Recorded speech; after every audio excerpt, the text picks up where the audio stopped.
Hey guys, welcome to my Samoan language instruction on how to combine sentences without conjunctions. If you don't remember what a conjunction is, and I'm reading online the definition, a word used to connect clauses or sentences. So basically it's a special connecting word where I can take a clause and a sentence and combine them to make one, or I can take two different sentences and combine them to make one. So examples of that are and, but, if, etc. And like I said, we're not going to be talking about those in this video. We're going to be talking about those in subsequent videos. And the rule is if you combine a specific clause with another sentence using a conjunction, you just take the English equivalent and the Samoan equivalent and you combine them in the same way. The only thing that changes is the sentence structure is a little bit different in Samoan than it is in English and in most cases. And so you just have to remember your sentence structures and then use that particular conjunction that you're wanting to use to combine the two different elements to make one sentence. So like I said, we're not going to be talking about that in this video. That's going to come later, and there's going to be multiple videos about that because there's multiple amounts of conjunctions. So this video is just going to be talking about how I take two different clauses or two different sentences or a clause and a sentence and I make them into one sentence. And we kind of learned how to do this before without using special connecting words or conjunctions. In video 38, we took an indirect question, and we combined it or we embedded it in another sentence. We just took these two and we made them into one sentence. If you don't remember that, then you need to go back to video 38 and kind of just quickly glance at it and see what I'm talking about here. But in this video, we're not going to take indirect questions. We're not going to use indirect questions in this particular video. We're just going to take one sentence and embed it with another. So we're going to embed one sentence with another, and we're not going to combine it, or we're not going to use any special connecting words. Okay? So if that doesn't make sense, hopefully this table that I've created kind of helps. So study the following examples. The thing that's in red is the main clause, and the thing that's in blue is the embedded sentence. And so she believes, this is the main clause, ghosts really exist. So if I wanted to, I could just say she believes, and this could stand on its own. This clause could be independent. I could just say she believes, and that would be okay. It wouldn't be a full sentence, but it can act as an independent statement. And I could also do the same thing for this embedded sentence. I could say ghosts really exist. I could make the statement ghosts really exist, and that could be its own sentence. But I'm taking those two different thoughts or those two different ideas or a clause and a sentence, if you will, and I'm combining them to make one. And I don't need a special conjunction or connecting word to do that in this case. And so in these types of sentences in English that I can just connect the two things together without a conjunction, I can do the same thing in Samoan. So this should come very easily. It should come easily. And the reason it comes easily is because I don't need to just make up a conjunction here. Just because the nice thing is that there's no conjunction in English and there's no conjunction in Samoan. It holds true in almost every case. Okay? And then when there are conjunctions, you just take the specific conjunction that you want to take to combine the two different elements. You just take the equivalent of the Samoan in English and put it in the same spot you would in Samoan. Just the sentence structure is a little different in most cases, so we're not going to worry about that just yet. So let's just look at the main clause and the embedded sentence in these English sentences. So they hope that could stand on its own as a clause. Their son will come next week. I could say that as its own sentence, but I'm taking the two and I'm combining it without a conjunction again. And he said could stand on its own, and Mary would get in an accident could stand on its own. And I know that's an independent clause that I could just say on its own. The church is true is also another statement that I could just say to combine it. So I hope you're starting to kind of see where we're going. And basically, like I said, the same kind of sentences can be made in Samoan as they are in English. So if you have a clause and an embedded sentence, you just combine them the same way you do in English as you do in Samoan, just the sentence structure changes a little bit. So let's kind of look at this for just a little quick intro. So she believes, I could say this by itself. So how would I say this? So she believes would be A, this is kind of a habitual tense, or maybe a present tense. I could also say o lo'o, but in most cases I'll see the A.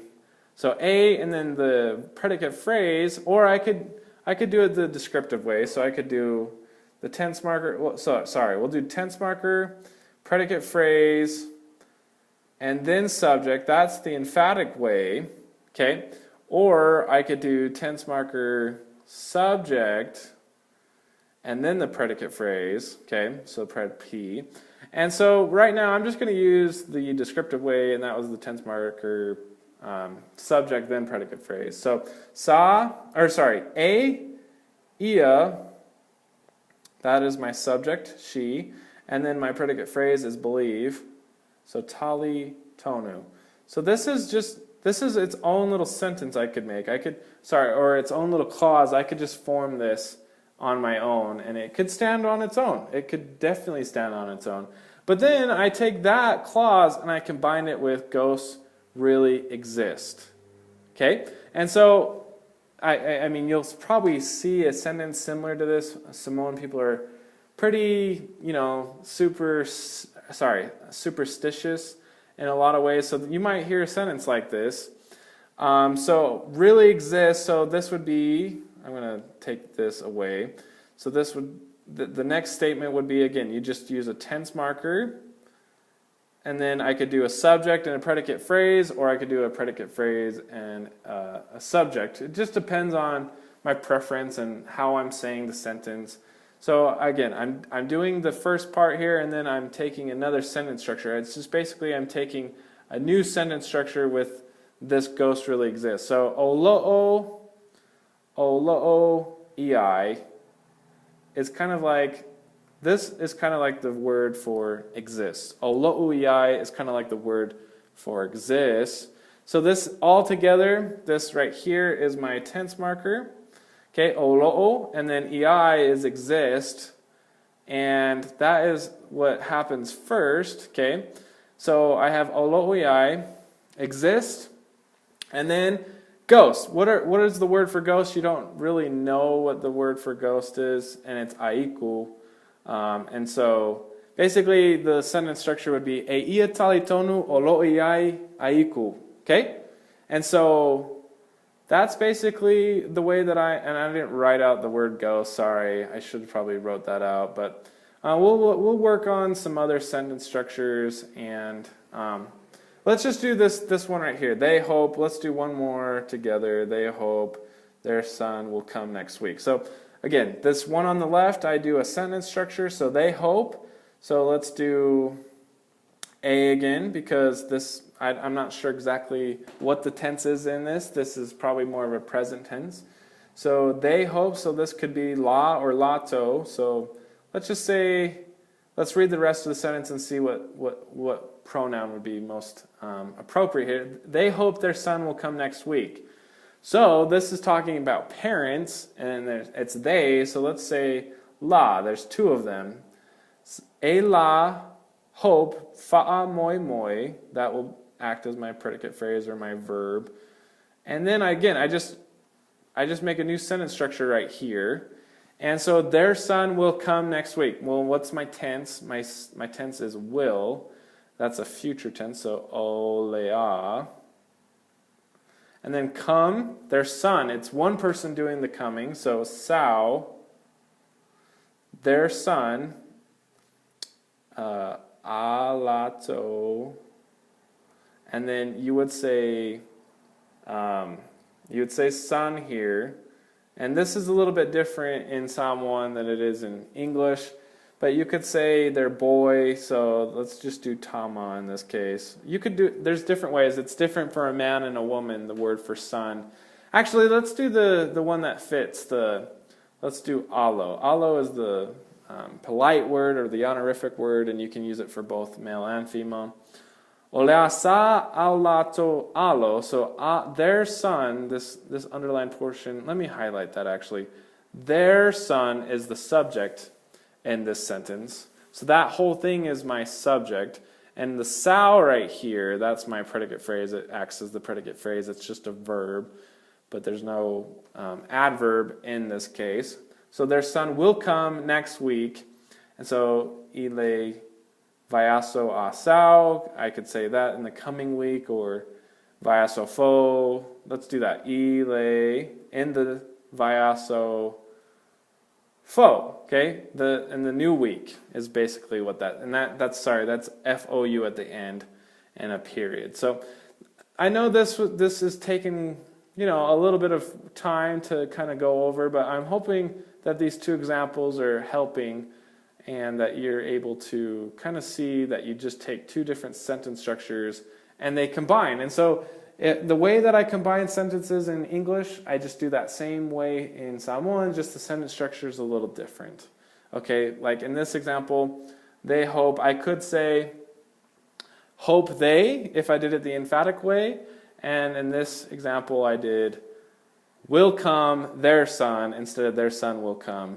So just the word order changes a little bit, but you place if I do a conjunction, I just place that conjunction in the same spot it would go in Samoan, and I just take the equivalent Samoan conjunction as the English conjunction. Or in these cases, I don't need a special connecting word, and so this is what we're learning how to do. So when you see words such as hope, believe, say, tell, think, know, etc., one sentence can be embedded in another without special connecting words. And you don't need to memorize these highlighted words that I have. You just need to remember, okay, do I use a special conjunction or connecting word in this sentence? No. But there's a clause and there's an embedded sentence, and I can just do that the same way in English as I do in Samoan. And so this should, again, it should come intuitively to you. And so let's just kind of see some other examples. So I know the church is true. Okay, so I know the church is true. So what is my clause here? My main clause is I know. And the way that you'll see it most often is o te iloa. And that's what I have here, this o te iloa. And then I have the church is true. The church is true. So I come up with another sentence structure. And I say another tense marker, a, and then the church is true. Well, where's my predicate phrase? Well, true is the predicate phrase. So moni, that's here. True is my predicate phrase. And then the subject is the church. And so I say le ekklesia. And I'm not going to write that all out. Well, I'll write it all out. So that should have all of those on there. Say ekklesia is how you say ekklesia. So the church. So that's one example. I'm going to do the next example. And in this sentence, I just want to apologize. I kind of messed up on this. So she said her mother was sick. Right here, this was, I'm going to change that to is. She said her mother is sick. And that's probably the more appropriate way to translate this sentence that I did here. And so basically my main phrase or my main clause is she said. So again, that could stand on its own. So she said, so phi mai is said. This right here is said. And then she said is oia. Okay? You could do it that way, or you could say phi mai. And that's probably the way that you're going to see it a little bit more. So I'm going to leave it in that context. And I'm going to erase this one. And so phi mai. And then, sorry, I'm just going to combine this sentence. So actually, this right here is going to come up. So we're going to continue on above that. So phi mai is she said, her mother is sick. Her mother is sick. So a would come next, and then sick is my predicate phrase or the verb. Mai, her mother. Her mother is the subject in this case.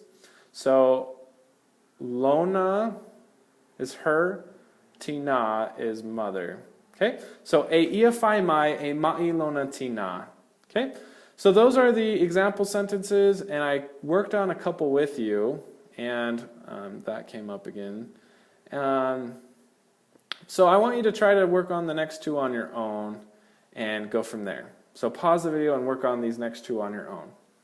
So, and again, you were able to see on the right the equivalent to them.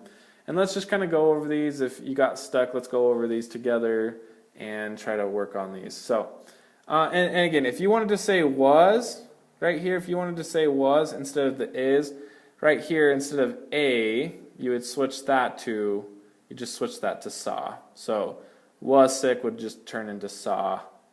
Or not in certain contexts, but that's how you would change that. And I'm sorry that I didn't write that out more clearly before. They believe, so they believe is my special or my main clause. So again, I could make that my standalone. Their children are alive. So again, this is going to be dual. They believe that we're talking about parents. Their children are alive. So they believe is again, we have a, and then what is my, or sorry, in this case, it doesn't have to be law. It could be a group of people believing their children. So that's what I kind of did here. Sorry. So I said lato te talitonu. If I was just talking about one specific couple, then I would take this to out and it'd just be la te talitonu. But we're talking about a group of people. So lato te talitonu. Their children are alive. So that would be are alive is the predicate phrase. So a theola, and theola, ola is just a way of live, and theola is the that is the plural way of saying live. Sorry that I had another brain cramp. Get those a lot. So theola is just the plural way of saying live when there's multiple amount of people living. If there was just one person living, it'd be just ola. So theola is the way of saying more than one person are living. So a theola is the predicate phrase, and then their children are the subject. So alato fa now. Okay? And why do I have alato? Why do I have alato? Well, alato, fa now is children, and children fall under the A class rule. So that's why I have this A right here. And then I have a lack of a determiner before that A, and so that makes it plural, and that's what I have. I have plural amount of children, and so that's why I just have alato. If I just had, they believe their child was living, or is alive, sorry, then I would have, I would take away the fe right here, and then I would say la lato fa now. Okay? So they believe their child was living. And I would probably take away this too, because it'd just probably be a couple that are talking about it. So if that makes sense, or hopefully that makes sense, and we'll move on to our last example sentence. And here we go. So Jim believed that he'd become muscular someday. So again, my main clause is Jim believed. So this is a past tense, so saw, and it could be na, but in this case it's saw. And then who's the one doing the believing? So Jim is, and so I use the emphatic sentence structure in this case. So sa talitonu simi, that is this right here. Okay, so sa talitonu simi, that he'd become muscular someday. So this is talking about a future tense, so that he'd become is all just fit under olea, okay? That all just fits under olea, and again, this is that part. And then become muscular someday. So muscular is the predicate phrase. So tatua, if you remember from one of our videos before, tatua is muscular, and that fulfills our predicate phrase or our verb. And then someday is se aso. Okay? So hopefully that is, you're starting to get this, and I'm going to let you start to work on these on your own. So I had one of my missionaries that told me I need to start practicing with you more. So in the example sentences, I'm going to start going over the example sentences with you more, so that we can practice together. And then these ones, I want you to practice on your own. I want you to take what we've been working on and try to interpret these sentences on your own. And I think it'll be very beneficial for you, so that we practice together and then you practice on your own. So again, if I have the Samoan version, then translate that to English. If I have the English version, then translate that to Samoan, and vice versa. So just do this, try to do your best, and we'll work on these in a little bit. So pause the video, and hopefully you can get these. So I hope you pause the video, and here are the answers. And so again, I went through the example sentences with you on your own. I want you to be independent. I'm not going to spoon feed you everything. I'm going to help you practice this. Maybe I didn't spoon feed enough in my previous videos, but I want you to be independent. I want you to try to come up with these things on your own, because that is the best way to learn the Samoan language. So if you got anything close to what I put on here, good. If you didn't get quite what I got, then there might be some things, there might be some exceptions that you could get away with. So, for example, here, okay, so fa'apea right here, this you probably haven't encountered before, you might have, and manatu, they both mean think. And so I have think, think, think, and I have either manatu or fa'apea, and those are used interchangeably. Okay, so fa'apea, you can use it for other words, and you've seen that in my another video in the past. Okay, but those can be used interchangeably. Manatu can mean think, and fa'apea can mean think as well. And so those are some exclusions that you might not have used fa'apea.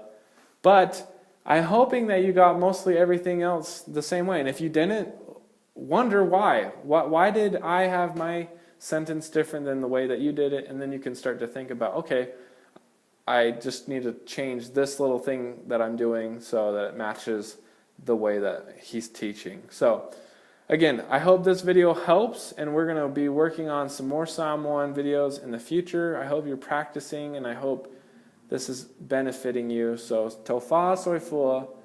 Until next time, guys.